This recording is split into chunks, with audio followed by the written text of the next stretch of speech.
ሰላም ተመልካቾቻችን እንኳን ወደዚህ ቻናል በሰላም መጣችሁ። ይህ የዲዲያ ዲስታንስ ኤጁኬሽን አካዳሚ ነው። በዚህ ቻናል እንግዲህ አዳዲስና አፕዴት የሆኑ መረጃዎችን ነው ለእናንተ ሪቪል የምናደርገው።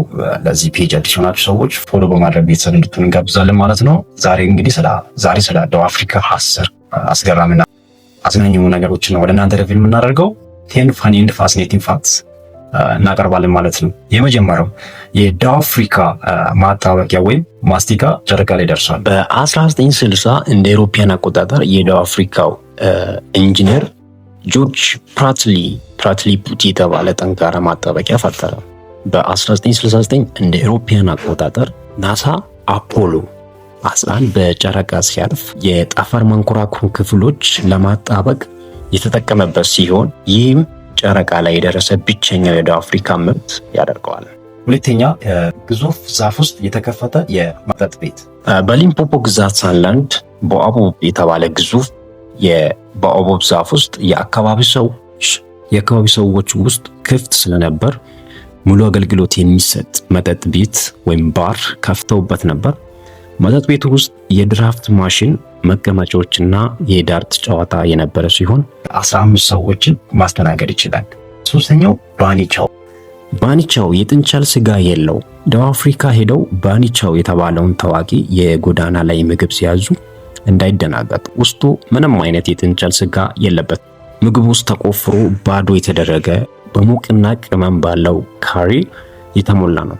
ስሙ የመጣው በዳርባን ከተማ ምግቡን መጀመሪያ የሸጡ የነበሩት የህንድ ነጋዴዎች ባኒያስ ከሚለው ስያሜ ነው። አራተኛው ደግሞ ሎቦላ ወይም የላም ጥሎሽ በደቡብ አፍሪካ ትራዲሽን የነበረ የጥሎሽ ስርዓት ነው። እንግዲህ ደቡብ አፍሪካውያን ግን ይህንን አዘምነው ሎቦላ ካልኩሌተር የተባለ መተግበሪያ አፕ ሰርተዋል። አፕሊኬሽኑ የሙሽሪትን ቁመት፣ የትምህርት ደረጃና የስራ አይነት በመጠየቅ ስንት ላም እንደምትመጥን ያሰላል ማለት ነው። አምስተኛ ቮቮዜላ 35 ሜትር የሚረዝም ግዙፍ ቮቮዜላ። የ2010 የዓለም ዋንጫን የሚያስታውሱ ከሆነ የደቡብ አፍሪካውያኑን የፕላስቲክ ጥሩምባ ቮቮዜላ አይረሱትም። ደቡብ አፍሪካውያን ለቮቮዜላ ካላቸው ፍቅር የተነሳ ሃዩንዳይ ኩባንያ በኬፕ ታውን አውራ ጎዳና ላይ 35 ሜትር የሚረዝምና ድምፅ እስከ ኪሎሜትሮች የሚሰማ ግዙፍ ቮቮዜላ ሰርተው ነበር። እንግዲህ ስድስተኛው አስገራሚው ነገር ምንድነው? ፔንግዊኖች። እንግዲህ እነዚህ በብዛት የሚገኙት በአንታርክቲካ አካባቢ ነው ማለት ነው። ከፔንግዊኖች ጋር በሞቃት የባህር ዳርቻ ላይ የመዝናናት ፔንግዊኖችን ለማየት ወደ አንታርክቲካ የበረዶ ምድር መሄድ አያስፈልጎትም። በኬፕ ታውን በሚገኘው ቦልደርስ ቢች የባህር ዳርቻ ላይ በሺዎች የሚቆጠሩ የአፍሪካ ፔንግዊኖች ከጎብኚዎች ጋር አብሮ በሞቃታማው አሸዋ ላይ ሲዝናኑና ሲራመዱ ማየት የተለመደ ነው።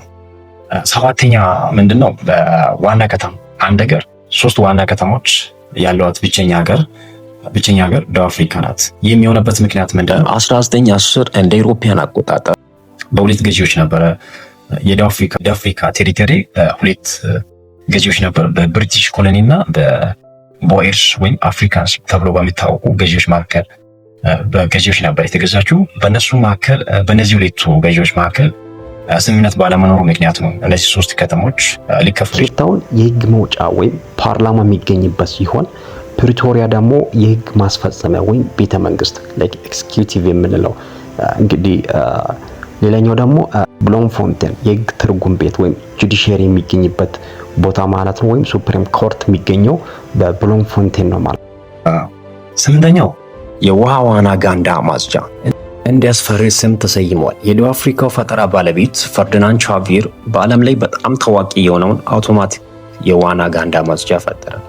ለመሳሪያው የሰጠው ስም ግን አስፈሪውን ክሪፒ ክራውሊ አስፈሪ ተንሳፋፊ የሚል ስም ነው። ዘጠነኛው ወይም ቴብል ማውንቴን ማለት እንግዲህ ይህን ያሉበት ምክንያት በኬፕ ታውን የሚገኘው ታዋቂው ቴብል ማውንቴን ተራራ አናት ጠፍጣፋና ጠረጴዛ ይመስላል። ወፍራም ነጭ ደመና ተራራውን ሲሸፍነው የአካባቢ ሰዎች በደስታ ጠረጴዛው ላይ ጨርቅ ተዘረጋ ሌይንግ ዘ ቴብል ክሎዝ ይላሉ።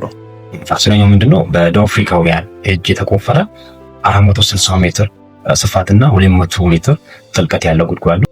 በዓለም ትልቁን ጉድጓድ በእጃቸው ቆፈሩት። በኪምበርሊ የሚገኘው the big hole የተባለው የአልማዝ ማዕድን ጉድጓድ 460 ሜትር ስፋትና ከ200 ሜትር በላይ ጥልቀት ያለው ግዙፍ ጉድጓድ ነው። የሚገርመው ግን በ1871 እና በ1908 መካከል በሺዎች የሚቆጠሩ ማዕድን ቆፋሪዎች ከ22 ሚሊዮን ቶን በላይ አፈር በእጃቸው በዶማና በፋስ ብቻ ቆፍረው ያወጡት መሆኑ ነው። የዚህ ደግሞ ለየት የሚያደርገው ምንም አይነት ቴክኖሎጂካል ኢንተርቬንሽን የሌለ መሆኑ ነው። ተመልካቾቻችን እንድሰራላችሁ የምትፈልጉትን ነገር ከስር በኮሜንት ሴክሽን ላይ አስቀምጡ። ይመቻችሁ።